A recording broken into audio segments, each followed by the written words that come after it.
a gruesome murder case out of Camden County. The 48-year-old victim was last seen back in June. Today, prosecutors announced charges against 3 members of the same family allegedly involved in the killing. Action News reporter Trish Hartman is live in Camden with the latest on this investigation. Trish.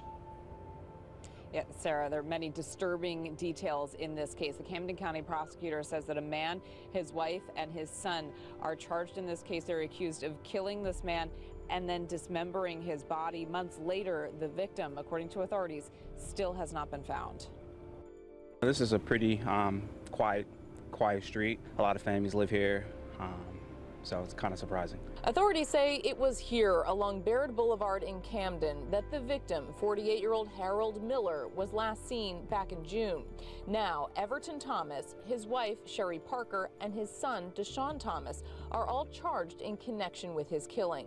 Everton Thomas is charged with first-degree murder. Parker and Deshaun Thomas are charged with desecration of human remains. According to the Camden County prosecutor, surveillance video and cell phone data placed Miller at the residence on June 12th. Moments later, a gunshot can be heard in the video. Miller was never seen leaving the property, and he was reported missing by his family on June 14th. During the following days, authorities say Sherry Parker and Deshaun Thomas made trips to various stores, purchasing cleaning supplies, contractor bags, a chainsaw, and more. According to court documents, a witness who lives in the home told investigators Deshaun said his father woke him up and asked him to help chop up a body. Another witness said there was a strong odor of what seemed like a decomposing body and heard power tools being used in the basement, adding that Sherry Parker said, quote, "A wife gotta do what she gotta do." Investigators say surveillance video showed Everton Thomas and Deshaun Thomas making several trips to the Tamarack Apartments dumpsters where they dumped several large trash bags. Neighbors were horrified. It's terrible, man. This is a nice complex. Authorities say Everton Thomas fled to Canada the day after a search warrant was executed on June 20th, where bloodstains were found in the home. He was arrested Monday at the Port of Buffalo when he crossed back into the U.S. Now, Sherry Parker and Deshaun Thomas are in custody locally. They are due to appear in court next week for a detention hearing. Everton Thomas is in custody in New York State. He's awaiting extradition back to New Jersey. We're live in Camden. Trish Hartman, Channel 6, Action News. Sarah. Okay, Trish, thank you. Picture this. Your husband walks through the front door with blood on his hands and tells you he just killed someone. What do? Call the police? Run? Sherry Parker did none of those things. Instead, she looked at her husband Everton Thomas, looked at her 22-year-old son Deshaun, and said 4 words that would seal their fate forever. What do you need? This is the story of a family that chose loyalty over law, a mother who chose her marriage over morality, a son who chose his father over his conscience. This is the story of Harold Miller, a 48-year-old man who knocked on the wrong door and paid for it with his life. And this is the story of how a single gunshot in Camden, New Jersey, turned 3 people into accomplices in one of the most calculated cover-ups in recent memory. Welcome to Trending Crime Vault. Harold Miller lived quietly in Deptford, New Jersey. He worked, played cards with friends, and trusted people too easily. That trust would get him killed. The Thomas family lived on Baird Boulevard in Camden. Everton Thomas, 41, had a criminal record. His wife Sherry Parker stood by him through arrests and financial struggles. Their son Deshaun was 22, and still living at home with no clear direction in life. Nobody knows exactly how Harold connected with the Thomas family. Court records call them acquaintances. Maybe Harold had done work for them. Maybe they'd met through mutual friends. What matters is that Harold felt safe with them. That sense of safety was about to get him killed. The morning started normally for Harold. He'd spent the early hours playing cards, his regular routine. Around 11:30, Harold made a decision that would end his life. He decided to visit the Thomas family. Security cameras captured Harold walking to the front door. He knocked. Someone answered. Harold stepped inside. Inside that house, Everton Thomas had been thinking about murder. Not necessarily about killing Harold specifically, but about crossing that line from criminal to killer. Other residents would later testify that Everton had been agitated for days, looking for a fight. When Harold Miller knocked on that door, all that tension found its target. 11:32 a.m., Harold Miller steps through the front door. 2 minutes later, a single gunshot echoes through the neighborhood. Harold Miller is dead. But Everton Thomas doesn't panic.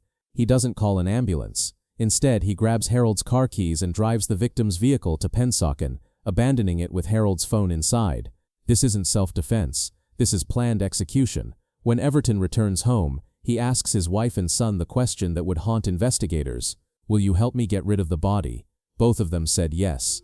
Sherry Parker and Deshaun Thomas went shopping. Their list included a chainsaw, industrial containers, heavy-duty trash bags, and cleaning supplies. They bought these items with the same casual efficiency most people use for groceries. For the next 3 days, the Thomas house became a house of horrors. Witnesses described hearing loud music from the basement, music meant to mask the sound of power tools running for hours. The smell of decomposing flesh filled the house. Everton stood guard at the basement door. When questioned about the noise and smell, Sherry Parker said, "A wife gotta do what she's gotta do." She wasn't willing to give up her husband, no matter what he had done. Deshaun was worse. According to witness testimony, Everton explicitly asked his son to help chop up Harold's body. A 22-year-old man agreed to help turn a human being into pieces. For 3 days, the Thomas family worked together to erase Harold Miller from existence. They used that chainsaw to cut his body apart. They packaged those parts in containers and trash bags. They cleaned blood from every surface they could find. But they made one crucial mistake. They forgot about the blood that had soaked into surfaces they couldn't see. Harold Miller's family reported him missing when he failed to come home.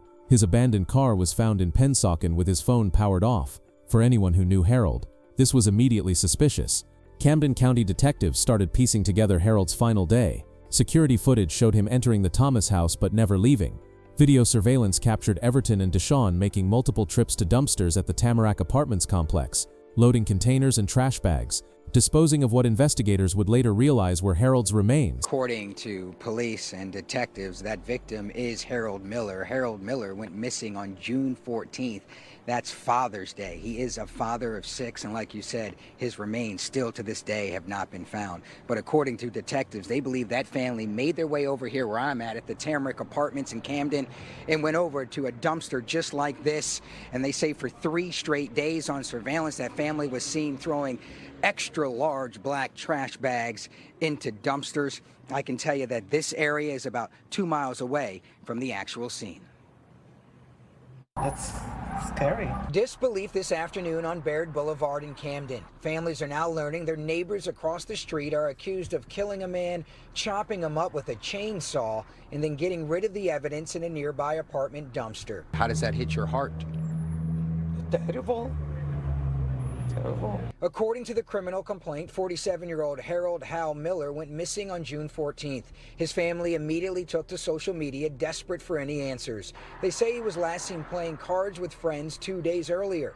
Investigators say through cell phone evidence, Miller was last tracked at the back of Everton Thomas's house on Baird Boulevard. I was just a little unsettling. Lived here all my life, and to hear something like that in a place I grew up, it's kind of a little scary. Court documents state surveillance footage also has Miller at the house on Baird walking up a back staircase. Moments later, a gunshot is heard according to the complaint, and Miller is never seen leaving. But another man is seen exiting the house and moving Miller's car. Over the next few days, detectives believe Thomas, his wife Sherry Parker, and son Deshaun Thomas made several trips to stores. They say the family bought things like a chainsaw, latex gloves, heavy-duty contractor bags, lighter fluid, and duct tape. Investigators say on 3 different occasions, surveillance has them dumping large black trash bags in the garbage at the Tamarack Apartments near Ferry Avenue. Did you ever see them like either carrying garbage bags or supplies and things like that? Not to my knowledge, no. Kind of just stay in my bubble. In the complaint, it states detectives found Miller's blood on a basement door frame. It also says there was a witness living inside the house on Baird. That witness says for 3 days in June, Everton Thomas would not allow access to the basement. That same witness says the son, Deshaun, admitted his dad woke him up and asked him to, quote, help chop up a body. The documents add another witness living in the house says it smelled of a decomposing body, and there was the constant sound of power tools. What kind of person can do something like that, where they can chop? Crazy people.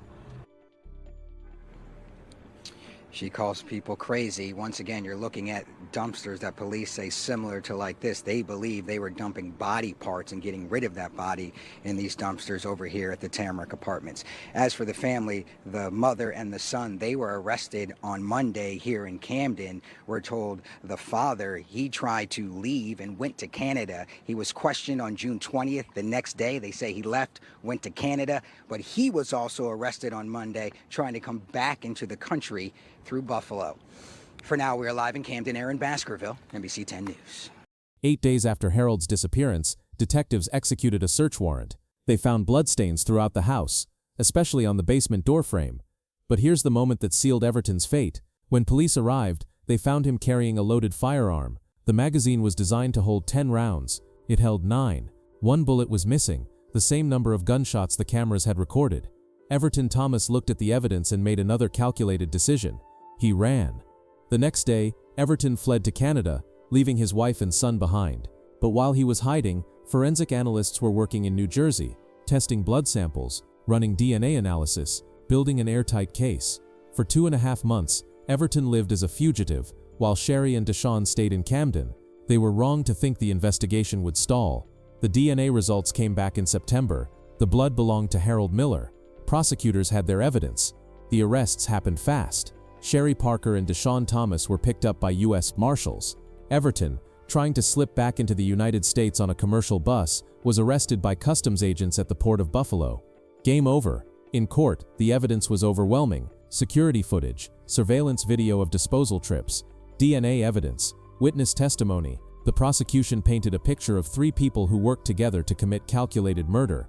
Everton Thomas faces first-degree murder charges that could result in life imprisonment. Sherry Parker and Deshawn Thomas face charges for desecration of human remains and tampering with evidence. But here's the most heartbreaking part. Despite months of investigation, despite 3 arrests, despite overwhelming evidence, Harold Miller's body has never been found. The Thomas family was so thorough that Harold's loved ones still can't lay him to rest. The Camden family murder case proves that evil doesn't always wear a mask. Sometimes it wears a wedding ring. Sometimes it calls you son. Harold Miller knocked on a door looking for friends. Instead, he found a family willing to kill him and erase every trace of his existence. The search for Harold Miller continues. His family deserves to bring him home. If you found this case as shocking as I did, make sure to subscribe to Trending Crime Vault and hit that notification bell so you never miss our investigations into domestic violence and murder cases. Share this video if you think others need to hear Harold's story, and let me know in the comments, what would you have done if your family member asked you to help cover up a murder? Thanks for watching, and I'll see you in the next case.